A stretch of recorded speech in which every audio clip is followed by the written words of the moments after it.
Well, it's the 4th of July, and we celebrate independence. But independence from what?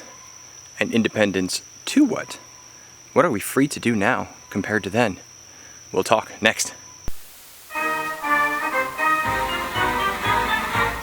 Almost 250 years ago, our founding fathers declared independence from Great Britain, which is what we are celebrating today. And part of their mantra, as is well known among us, is the right to life, liberty, and the pursuit of happiness.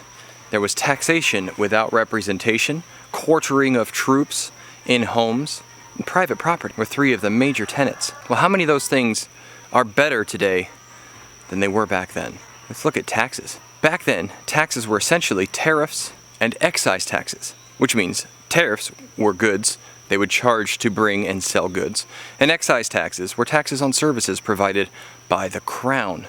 The effective tariff rate was about 10%, and even when they started charging $2 a gallon on molasses in modern dollars and $8 a pound on tea, that was what famously set off the Boston Tea Party. But are those taxes worse than what we have now? I have income tax from the federal government. We have personal property taxes, meaning I don't own anything ever. The government owns it and I'm merely renting it, because even if it's paid for, I still have to pay my property tax for it. I have personal property tax on my vehicles and things that I own outright that aren't even land. One of my farmer friends has to pay a personal property tax on his cows. We pay taxes at the grocery store. We pay taxes all over the place, and I can promise you the effective rate is way higher than the 10% that it was on those tariffs. And that tax rate definitely inhibits my ability to pursue life, liberty, and happiness. And as for taxation without representation, which office do you call to complain about your tax rate? You can call your congressman, sure, but they've created these bureaucracies within bureaucracies within bureaucracies.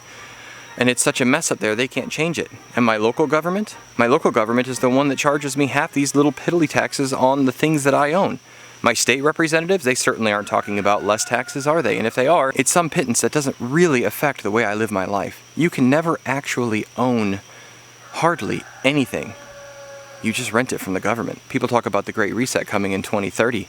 I think we've been under it for quite some time now. So I don't know that we're that free from taxation without representation. And personal property, forget about it. We just mentioned that you just rent your property from the government. Even in Old Testament times, God only asked for 10%, and that managed to fund one of the 12 tribes. 1/12 of their population was supported with 10%. Interesting. Maybe they were better stewards of their money than we are. Maybe your right to free speech. That's what we'll celebrate today, the right to free speech. You can say whatever you want, when in reality, you know you can't. How many people have been canceled just for asking questions about the way things have been over the past 3 or 4 years? Asking questions of the medical establishment. Asking questions about body autonomy and not having experimental things pushed into our bodies. Deciding that we don't want experimental things pushed into our bodies and then losing our livelihood. This doesn't sound like freedom of speech to me. We don't even have freedom of body autonomy anymore. And if you say, well, it's private companies that are canceling people, well, those private companies are in bed with the government. Everybody knows that. If they're receiving tax benefits from the government, if there are people that used to work for them that now work on those regulatory boards, they're in and of the government. It is the same snake. So maybe the right to assembly. Do we still have the right to assembly? Well, we didn't last year or the year before that, did we? We got told that no matter what your religious beliefs were, you cannot assemble. It was illegal. Pastors were being arrested for going to church. And yet we had people who were rioting and burning down cities who did not end up going to jail. I'm sure some of them did somewhere. But was the vitriol there toward the people who wanted to just assemble and worship as they saw fit, compared to the people who were burning down our cities? I don't think so. So we don't have freedom of speech. We don't have the right to own any of our own property. We don't have the right to assemble. We don't even have the right to body autonomy. Well, I guess at least King George isn't keeping soldiers in my house anymore. I'm grateful for that.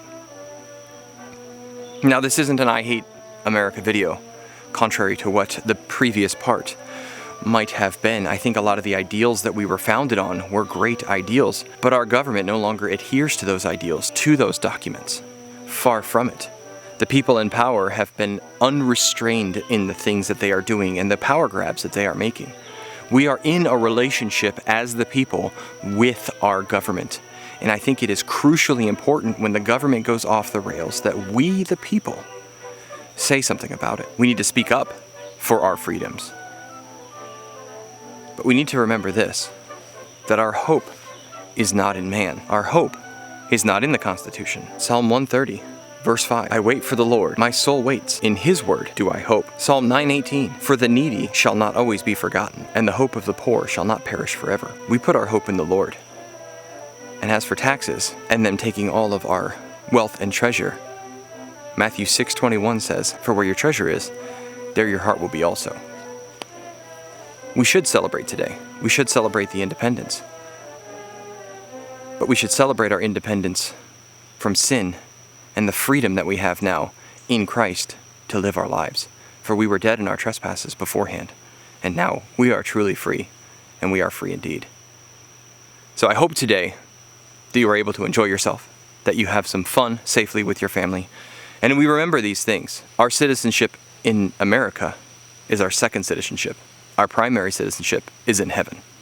Thanks for watching today. Please hit that like button if you haven't already. I invite you to subscribe to the channel where we're going to endeavor to encourage you. Keep growing as you grow. We'll see you next time. Bye.